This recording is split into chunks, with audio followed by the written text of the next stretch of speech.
The laboratory shuddered, a low guttural groan that vibrated through the reinforced concrete. Elias Finch scrambled behind the observation console, his knuckles white as he gripped the edge. "Paradox levels are spiking again, Doctor. Thorne, we've got to shut it down." Thorne barely registered him. His eyes were fixed on the holographic projection of Mars, a sprawling cityscape dominated by towering, obsidian spires. Metallic drones swarmed the streets, systematically dismantling infrastructure, a process that seemed *organized efficient. "No, Elias," Thorne rasped, his voice strained. "Not yet. We're close. I can feel it." The echoes there almost clear. He wiped a smear of grime from his cheek, revealing a fresh scratch. The attack had been brutal, swift. They's been lucky to survive. "Echoes, sir." "What echoes?" Elias risked a glance at the projection. "Those drones, they're destroying everything." "Knowledge, Elias. Residual temporal information. The key to understanding the grandfather's work." Thorne turned, his face a mask of feverish intensity.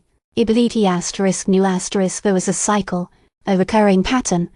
"The archives, you think grandfather left something there?" "He had to. Something about the obsidian key and the loom of ages. Fragments, Elias, mere fragments.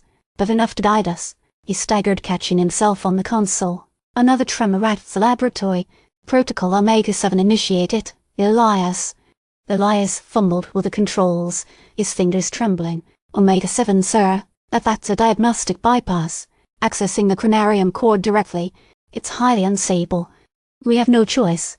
The signal is degrading. I need to see what the core is concealing." He pointed to a schematic shimmering faintly on a secondary monitor. "The Weaver's Gambit. It's more than just a diagnostic." The system hummed as Omega-7 engaged. A cascade of data flooded the monitors, complex algorithms flashing across the screens. Thorne leaned closer, his breath fogging the glass. "What is it, sir?" Elias asked, his voice barely above a whisper.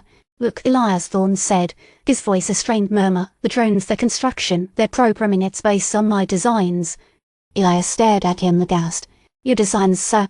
But you developed those schematics asterisk after asterisk, the Martian uprising." "Not entirely, Elias. I saw them. Fragments of memory, latent data. They were given asterisk to me." Thorne's face was ashen. "It's not just about stabilizing the timeline. It's about understanding how it was created." Suddenly, the holographic projection shifted. A new figure emerged from the shadows of the Martian city, overseeing the drone operations.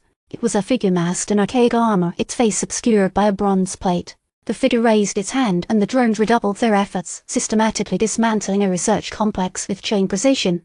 Elias gasped. Who is that?" The armored figure's head turned, and through a crack in the mask, Elias saw it. A face that was disturbingly familiar. A face that was Thorne's. Older, harder, but undeniably his asterisk. "It can't be," Elias whispered, stumbling back. It's you." The arm of Thorne's smile, the slow, predatory curve of the lips that sent a shiver down Elias's spine. He raised his hand in a gesture of acknowledgement, a silent greeting across the gulf of time.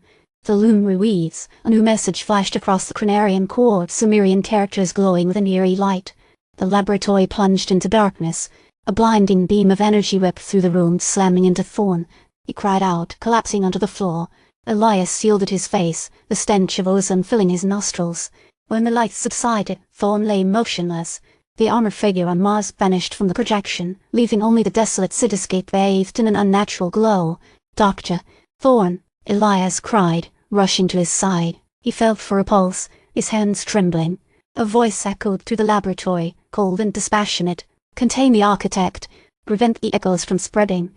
Elias looked up to see two figures clad in the same archaic armor standing in the doorway, their energy weapons trained on him. He knew with a sickening certainty that his life had just changed forever. The loom reweaves. The message lingered in his mind, a chilling prophecy of a future he couldn't begin to comprehend.